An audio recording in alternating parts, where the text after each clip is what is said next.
This is a CBC podcast. Hello, I'm Anna Maria Tremonti. You're listening to The Current. It was just a little over a month ago that Lasantha Wickramatunga was on his way to work in Colombo, the capital of Sri Lanka. Minutes from his office, he was stopped by four men on military-style motorcycles. They smashed through the window of his car and severely beat him. He died several hours later.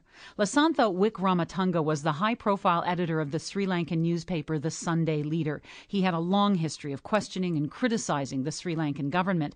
His death sent shockwaves across the country, and it sent other Sri Lankan journalists fleeing for their lives. Many of them had been worried about their safety for some time, and for many of them, his death sent a clear message. They would not be safe in Sri Lanka if they criticized the government and did their work. One of the journalists who fled Sri Lanka was Sonali Samarasinghe Wickramatunga. She is Lasantha Wickramatunga's widow and a celebrated journalist in her own right who has earned accolades for exposing corruption in Sri Lanka. She's now living and hiding in an undisclosed location, and she joins us now. Hello. Hello. I want to start by telling you that I'm so sorry about the death of your husband. I wonder if you can tell us what happened that day, how you found out. Yes, he was alerted that he was being followed that morning. Of course, we had some domestic matters to attend to, and we had to go to the chemist. At that time, though we were vigilant, we did not see anyone.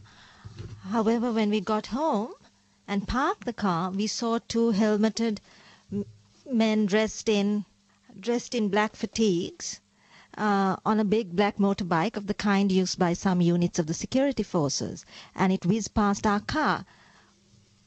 We immediately got inside the house of the security, inside our house. And Lasantha was quite concerned and called several friends to tell them that we were being followed. Of course, Lasantha had twice before been the victim of physical attacks. The newspaper too had twice been attacked and burned down. So he was not the kind of man to be intimidated by this. So when he wrote that he was unbowed and unafraid, he really meant it. However, despite my pleading, he left for work. It was a Thursday. It was the busiest day at the office, and he was preparing for the copy of the Sunday Leader. And it was less than half an hour later that I received a call informing me that he had been attacked and taken to a hospital.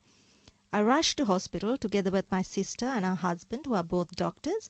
I saw Lasantha lying on a trolley, blood pouring out of his nose and ears. Of course, the government has insisted Lasantha was shot, while the witnesses to the murder and the doctors who treated him, some of the doctors who treated him, say no firearm was involved.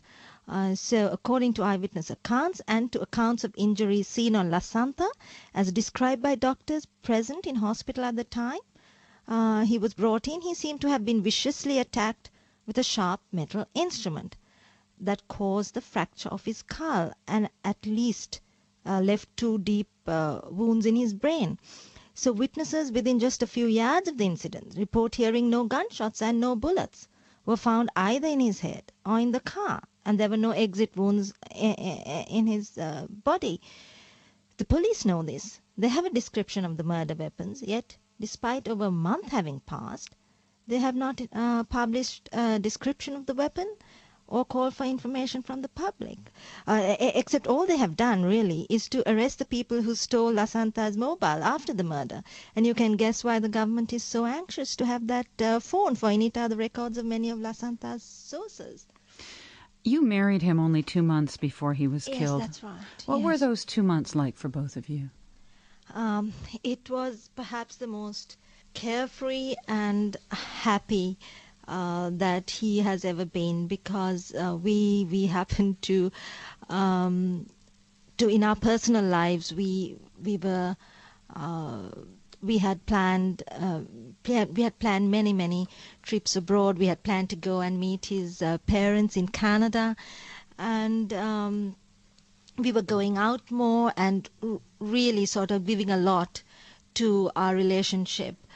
So it was it was such a big shock for me when this happened. And yet you both knew of threats. You are a journalist as well. Describe the kinds of threats you faced doing your work. We have been threatened by phone messages, by post, letters in the post, or emails. We have also been grilled or questioned by the CID, that's the Criminal Investigations Department, asking us to reveal our sources in our work and in articles that we have written. And also, Lasantha himself was very much under attack. In 1995, he was attacked and caused physical harm. In 1998, his house was fired upon using automatic weapons. In 2000, the Sunday Leader newspaper was sealed under emergency regulations. On January 11, 2006, my husband was personally threatened with physical harm by the president of the country over the telephone. On October 16, 2006, the Sunday Leader presses were set on fire by an armed mob while printing was in progress. In December 2006, an attempt was made to arrest Lasantha without charge, and it was only called off due to diplomatic and civil society pressure.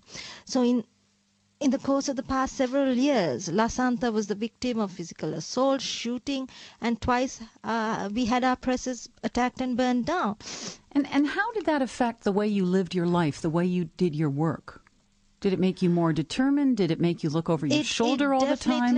It definitely made us more determined. We did not look over our shoulder. We had lived and worked through the newspaper being set on fire, threats over the phone, the newspaper being sealed under emergency regulations. So my husband several times wrote to the Inspector General of Police to ask for protection. And even after my husband's death, the newspaper itself wrote for protection for the newspaper and its staff, but we never got it. Mind you, there was never a serious police inquiry into any of these attacks, and no one was ever charged. Who do you blame then for his killing? Lasantha always felt that if he were to be killed, he would be killed by the government. His was an independent newspaper. We called a spade a spade. We did not hide behind euphemism. We specialized in investigative reporting. When we did so, we were supported by documentary evidence. No one proved us wrong in our exposés, nor have we ever been successfully prosecuted. Thus, we knew that he and our newspaper had become a thorn in the flesh. Week after week, we uncovered stories of corruption and excess. Also, excess in the Defense Ministry procurements. He published stories that went beyond the military propaganda, the stories of civilian misery, of deaths, and often exposed the government's blatant propaganda in the war. Therefore, he did believe that he was a problem to the government. He was an irritant. And of course, after his death, you published that editorial he had written predicting that he would be assassinated. So he always knew it was a matter of time. He always knew it was, he knew it would happen. It was a matter of when, as he said there. And I have to say, the government's complicity in his murder, at least, or the fact that it happened under the government's watch and with so much impunity, it becomes even more evident after his death. The police inquiry has amounted to little more than an amateurish cover-up of the evidence, and perhaps the best evidence of the complicity by the government is the web of lies and innuendo the government has sought to introduce into its cover-up of the crime. On the day of Lasantha's murder, the president went on national television to claim that Lasantha was murdered as a result of an international conspiracy. A few weeks later, the president's brother, Gotabaya Rajapaksa, asked about the investigation in an international forum.